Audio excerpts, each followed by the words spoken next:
What School Won't Tell You. Lesson 7. Life, Death, Rebirth.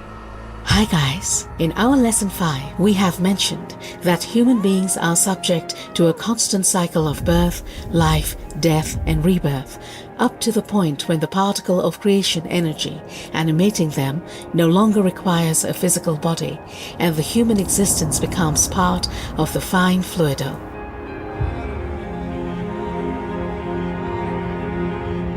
Today we want to find out the truth about reincarnation or rebirth, because the truth differs vastly from today's commonplace knowledge and the teachings by esoterics and religions like, for example, Buddhism. Death represents a subject that the human society, with all its prejudices, with its adoration of youth and orientation towards technology, progress and materialism, simply ignores, completely disregards and even denies. It almost seems as if humans view death as nothing else but yet another disease which they must simply overcome one day. The majority of people on Earth live their lives without ever contemplating the concept of death, so the shock is all the more intense when the Grim Reaper knocks on the door one day and demands his toe.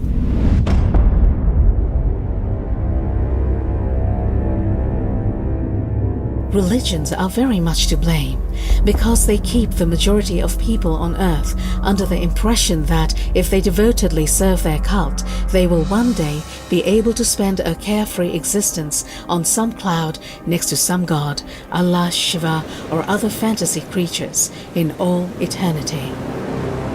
An illogicality which cannot be any dumber, and which every faithful Earth human living in the 21st century should actually be deeply ashamed of. For these gods and idols, enlightened ones and ascended ones, etc., represent nothing but a demented fantasy, because they simply do not exist and have never existed before.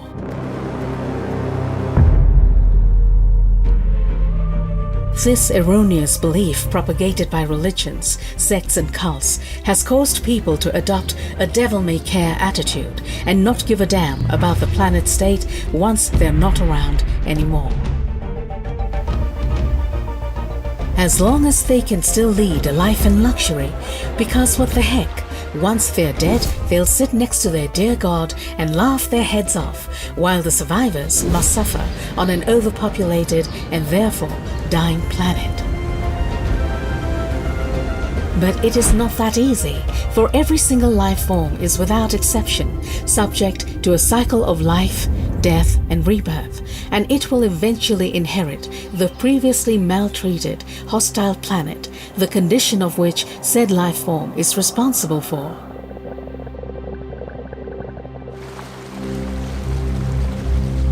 At our present time, people generally assume that rebirth or reincarnation refers to human beings being reborn with the same personality after their deaths and subsequent time on the other side. However, this is a grave mistake and reflects a fundamental false doctrine, as it has been spread in religious and also in sectarian and partly philosophical form for several thousands of years. The truth regarding the rebirth is in fact far from the nonsense that is being propagated by today's erroneous doctrines. Basically, the following needs to be understood. When the physical body dies, then the creation energetic overall consciousness block migrates into an otherworldly area, which is called realm of death or sphere or level of death. While the material overall consciousness block simply dissolves immediately after one's passing. In this realm of the beyond, the immaterial overall consciousness block processes everything that has not yet been mastered and processed in the realm of the material physical life.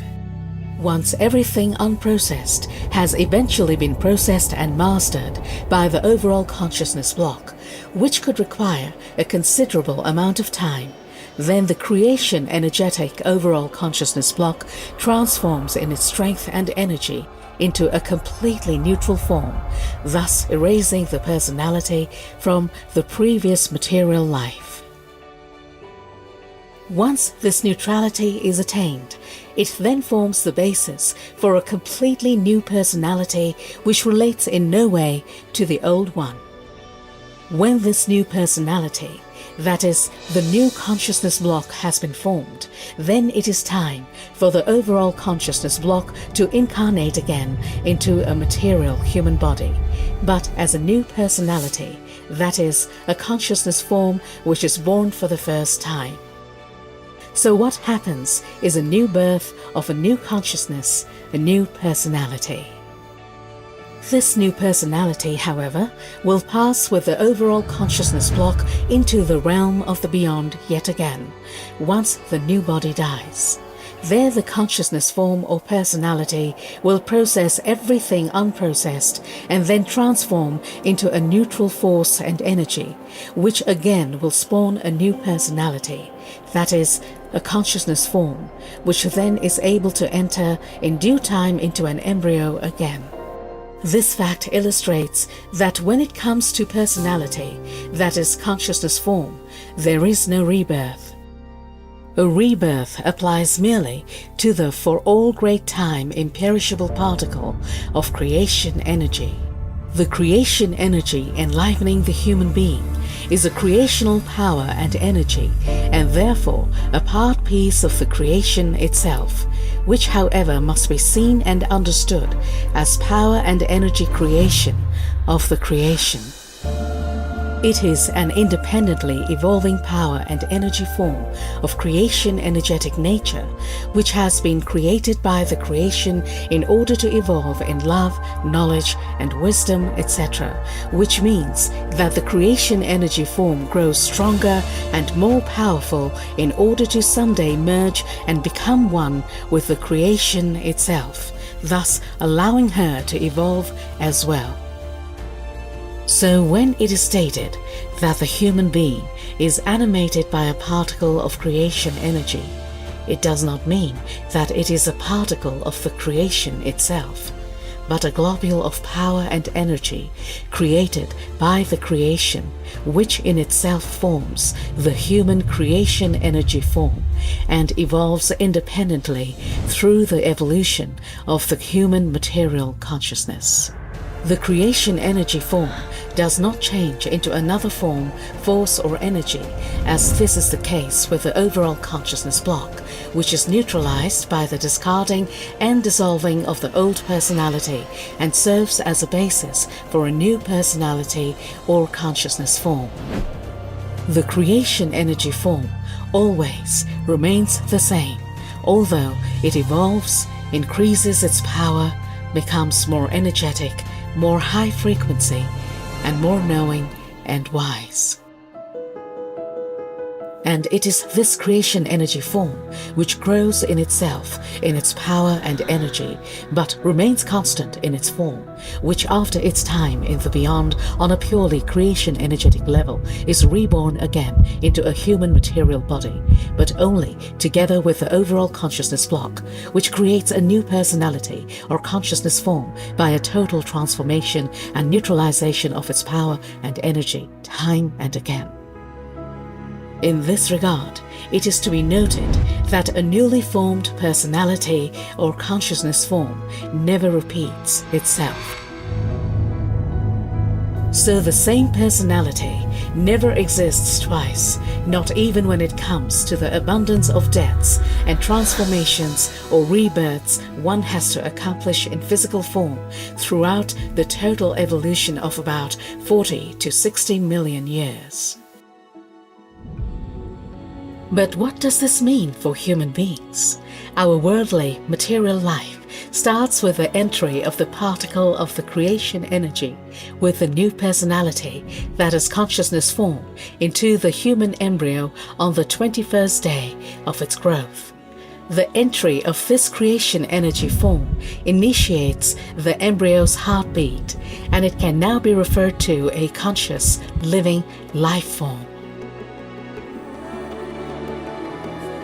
The creation energy, that is the creation energy form, is an immortal factor in the Sein, the being of the creation, which means it can only travel from one level to another, so from the level of the material existence of the human body into the level of the creation energetic realm of death.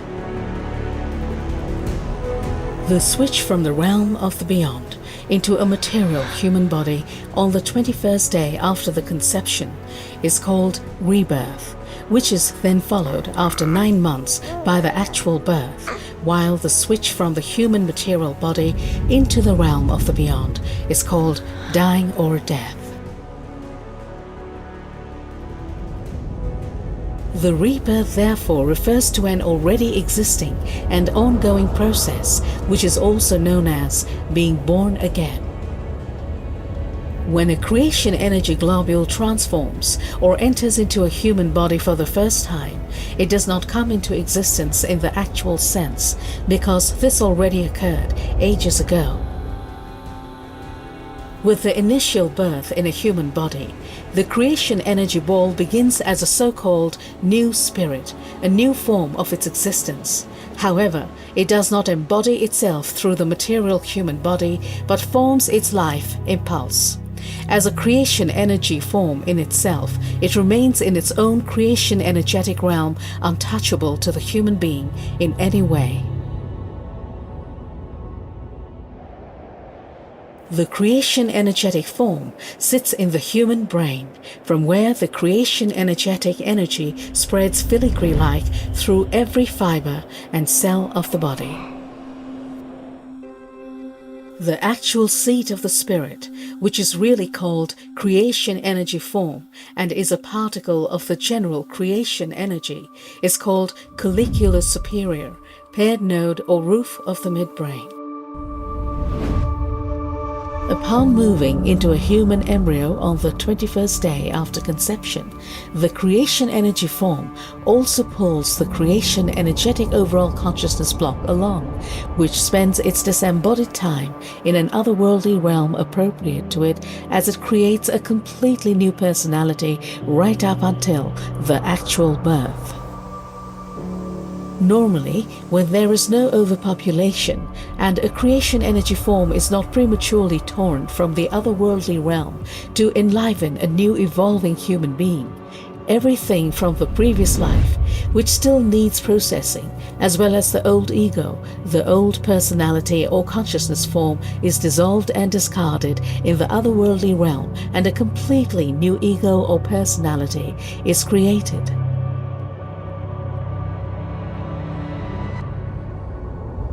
If due to overpopulation, a creation energy form is prematurely released from the otherworldly realm in order to animate a new human life form on the 21st day after conception, then the creation energetic overall consciousness block has only what little time remains until the actual birth of the human being to create a completely new ego, that is, personality. This means that any overpopulation causes stagnation of the people, because the creation energy form and the creation energetic overall consciousness block did not have enough time to transform all experiences, all knowledge and all cognitions, as well as all of the wisdom into the power required for a new earth life.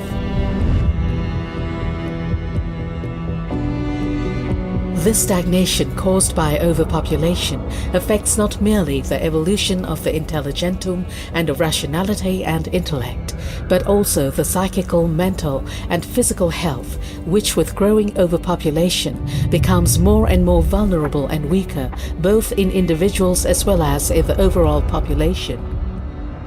This effect severely restrains the progress of humanity, if not completely prevents it, and possibly even reverses it.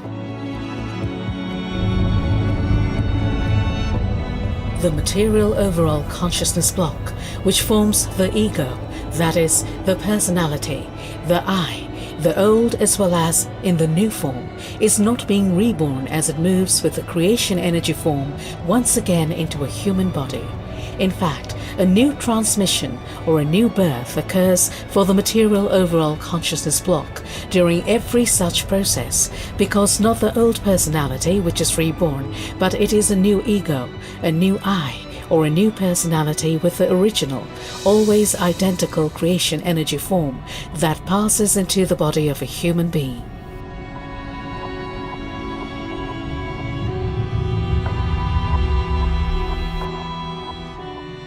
This ensures that the human's progress in terms of love, freedom, knowledge, and wisdom in the first place, because only a new ego or a new personality, a new I, will create new ideas, views, opinions, cognitions, perceptions, and inventions, etc.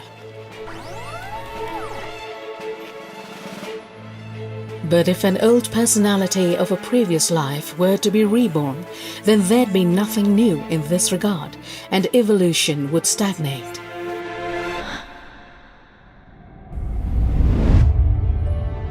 The old would be adhered to, and the new would have no chance to manifest and unfold. This means that by the constant new birth of the creation energetic overall consciousness block in connection with the rebirth of the creation energy, that is the creation energy form of humans, a new ego or consciousness arises, which is called human consciousness, and which is conscious of itself, and is creatively and evolutionarily active.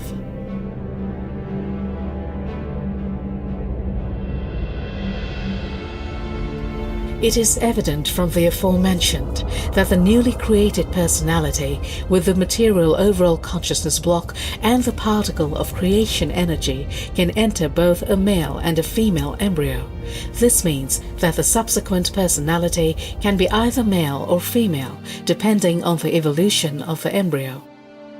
It is the evolution of the particle of creation energy that matters. Incarnations do not occur within groups of people and cultures in which the previous personality has lived before, nor within a certain skin color or race, but the creation energy form moves with the new material overall consciousness block into that embryo, which on the 21st day has prospered to the point that it needs the life impulses of the creation energy form for further development, no matter where this new life has been conceived. So every creation energy form with its new overall consciousness block can incarnate into any culture as well as into any social class, while the status and the achievements of the previous personality remains irrelevant. When it comes to evolution, the sole decisive factor is what humans learn during their lives and what social qualities they have acquired, to what extent they are able to control and overcome their negative urges, and how much life force they build up. It is therefore inconsequential if a personality incarnates into a highly educated family or into a native tribe somewhere in the rainforest, because the more powerful the creation energy form is, the better the new personality can assert itself and master its life, even if obstacles and difficulties should arise. The otherworldly realm is strictly planet-bound, which is why the question on which planet one's creation energy form will be reborn is a moot point. If a human being dies on Earth, his or her creation energy form will also reincarnate on Earth and not on Era or other planets inhabited by human beings. If one wants to switch planets, they must do so during their lifetime by technical means, and then also pass away on the new planet, so that their respective creation energy form can enter into the appropriate realm of the beyond. So all of this proves those sectarian false teachings which lie about ascended beings and rebirths and strange worlds wrong. We Earth people have but our Earth, so we'd be well advised to carefully cherish it instead of drowning it in unlimited overpopulation. What is really important in the cycle of birth, life, death and rebirth is the level of evolution of the creation energy form, which usually grows stronger and stronger from incarnation to incarnation. The understanding, the knowledge, the freedom of thinking, the culture of a person on a personal level, as well as in relation to society, are merely relevant for the present lives of people, inasmuch as that they learn from it, expand their knowledge, and build themselves up as true human beings in terms of understanding, tolerance, and humanity. If a creation energy form has returned to the otherworldly realm once a human has passed, then the overall consciousness block processes the previous life and transforms everything learned, all acquired knowledge and all wisdom resulting from it into pure energy that is strength, through which the creation energy form evolves and grows stronger. Out of this newly gained strength, the foundation for the new overall consciousness block is formed, which then, after the renewed incarnation, forms the new personality. If a new human life form is conceived under normal circumstances, which means only if no overpopulation prevails, then the creation energy form that has been on the other side the longest and has completed the foundation for a new overall consciousness block incarnates out of the creation energy form pool.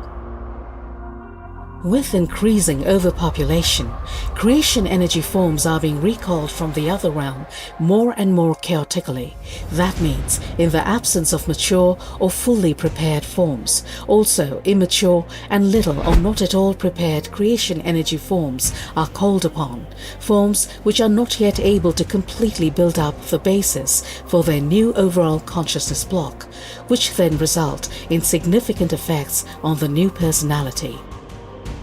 They then become life unstable in terms of their mental, psychical intelligence and physical health, because the creation energy forms lack the power or insufficient power has been built up in order to lead a stable and healthy life.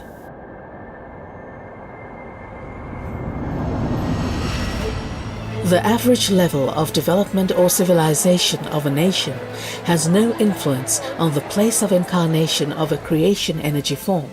An average Swiss person or his or her creation energy form who is accustomed to freedom of speech, democracy, security, prosperity and pluralism can reincarnate just as well in Arabia as in any other country, and it does not matter if a religion strongly impacts the everyday lives of its citizens or not. Even though there is a general rule, the more religious a country is, the more averse to progress and less developed it is in terms of civilization and technology. Yet this fact still has not the slightest impact on the reincarnation of a creation energy form and its overall consciousness block. People on Earth must realize that their present physical existence on Earth of 80, 90 or maybe 100 years represent a minimum moment in the approximately 40 to 60 million years lasting cycle of evolution, throughout which the particle of creation energy requires a physical body, which means that the material is subject to decay, while the creation energetic endures and grows throughout innumerable incarnations more and more, increases in strength, and in doing so continuously enriches the creation in its evolution.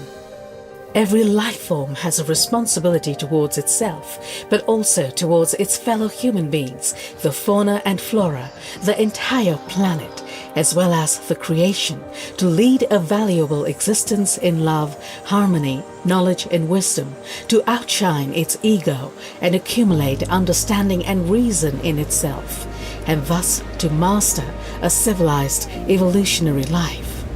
In death, no god, no devil or any other demons or savior figures will be waiting, neither any paradise or other planets to escape to. The religion-induced and egotistic, behind me the deluge thinking must finally come to an end and needs to be surmounted. People must build up reason and understanding and show responsibility, because they will inevitably have to bear the consequences of their actions themselves, sooner or later, according to the creational natural law of cause and effect, be it in this life or as a subsequent new personality. You can find more valuable information on this subject in Billy's book Rebirth, Life, Dying, Death and Sorrow, as well as in his numerous other writings, and of course in the Creation Energy Teachings. Subscribe to our channel for more interesting topics and hit the bell if you want to be informed about our latest releases. See you soon when we'll be back with lots of interesting facts, what school won't tell you.